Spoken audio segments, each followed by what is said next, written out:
With the fire crackling steadily, I focused on preparing my meal. I decided to wrap everything up in a tortilla to make it even tastier.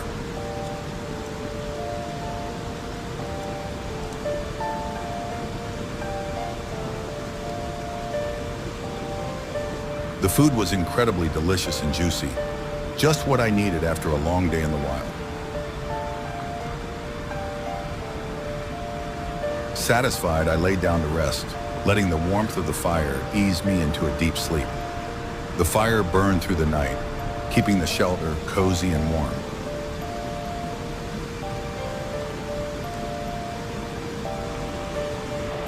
At dawn, the sound of the nearby river gently woke me up.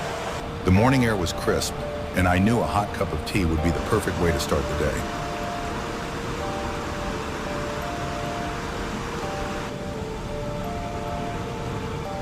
I